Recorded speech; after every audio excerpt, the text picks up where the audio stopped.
What's up, guys and gals, and welcome back to another Area 51 Collects video.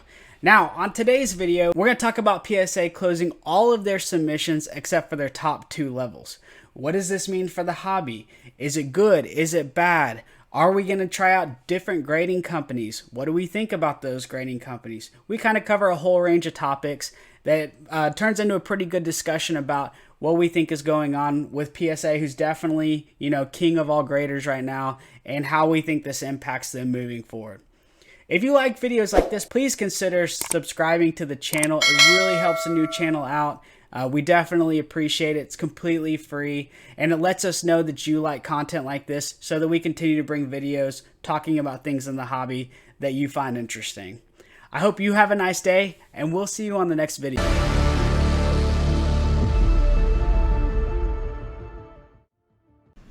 It's been about a week since PSA cut down all of their cheaper submission options for their cards.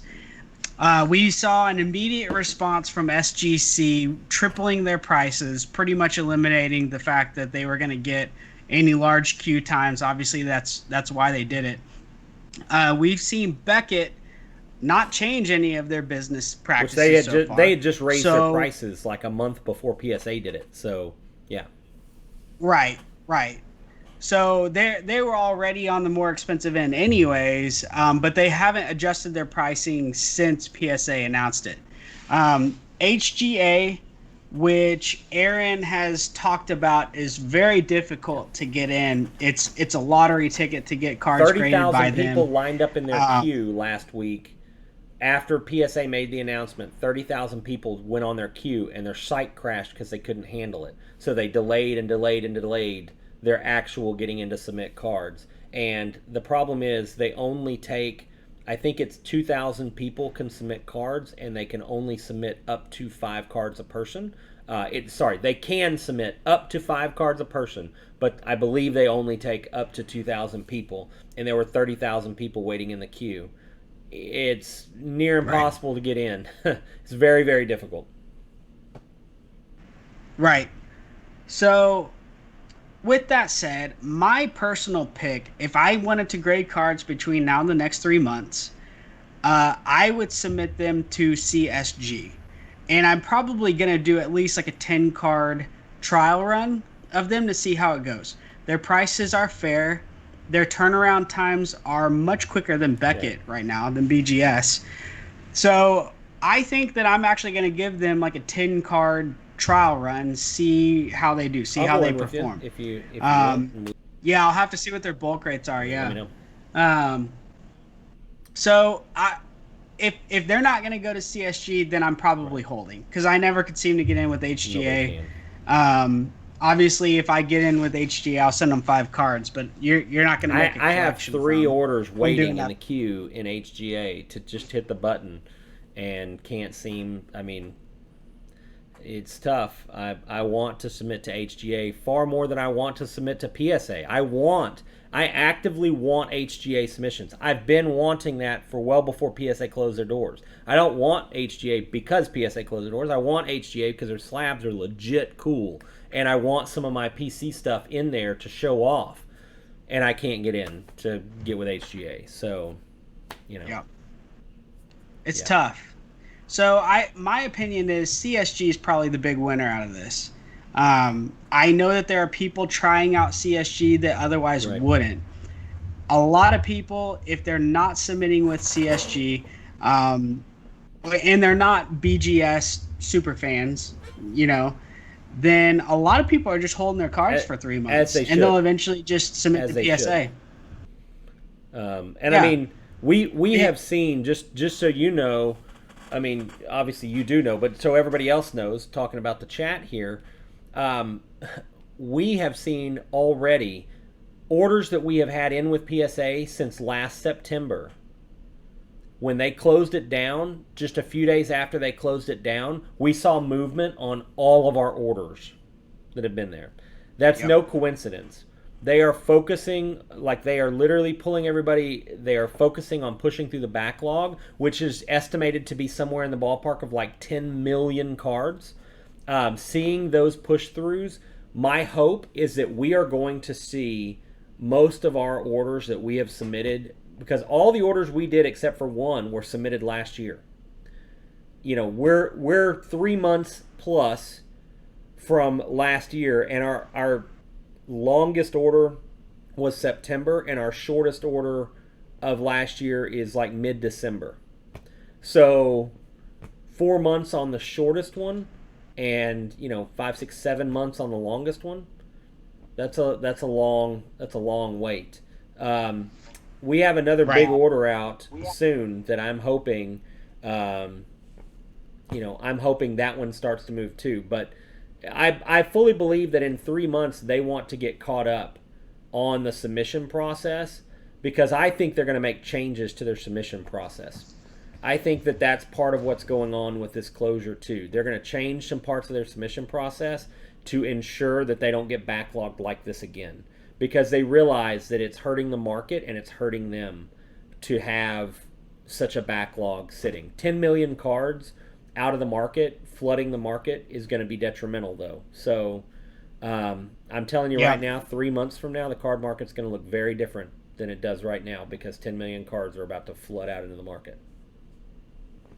True. Yeah, Connor, it's a long time. It is a long time. Howard, that's real close. That's almost worse, getting so close and then, Yeah, Toby, that is absolutely right, and that is the problem. If you wanted your car, them shutting down, I think it was no coincidence that it was right before NBA Prism released, and I think it's no coincidence that they did it now when, in theory, that 3-month run is going to get everything cleared out, or a large percentage of it cleared out around the time, NBA stuff will still have its value, and at that point you're going to get stuff well in time for football season. I think that's part of the reason. I think they timed that to a T on purpose, because they didn't want to take the influx of Prism basketball, because they knew that every Tom, Dick, and Harry was going to send in 100 copies of whatever random rookie they pulled.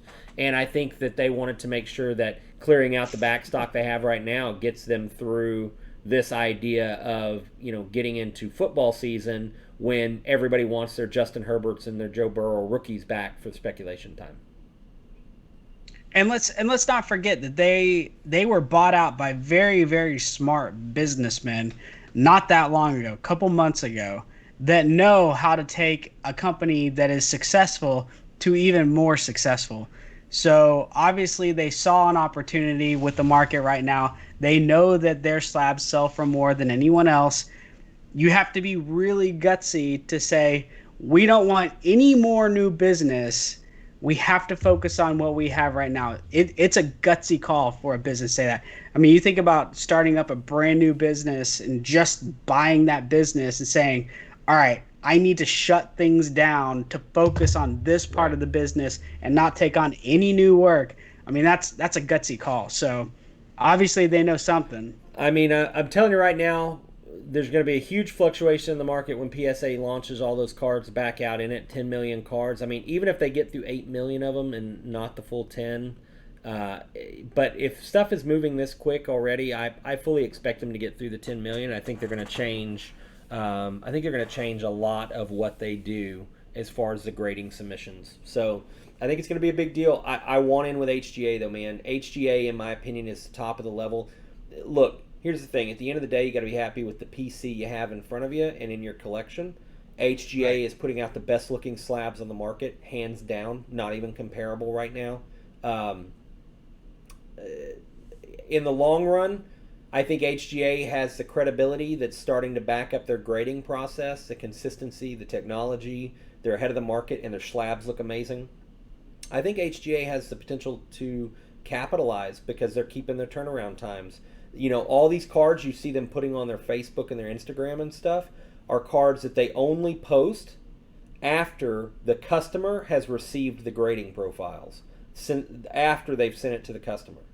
So that's one of those things that, in my opinion, is really cool, because you're seeing all those cards come out from HGA on their socials, and all that stuff's already been shipped. And there's tons of stuff coming.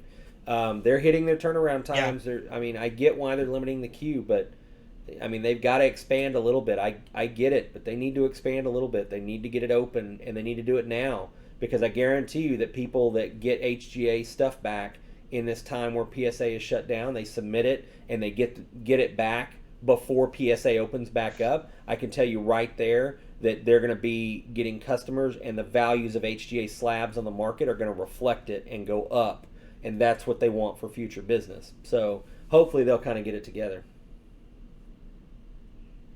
No, I agree with you, but I still think at the end of the day, PSA will be king. I don't disagree with that. I'm not. So, no disagreement there. PSA is going to have to do something with their slabs and their labels to make them more appealing, because they look stupid now that HGA's come out and kind of made jokers out of everybody. PSA slabs look stupid, but I'll tell you what, I don't in any way think that that's going to change them being king of the mountain for value. So.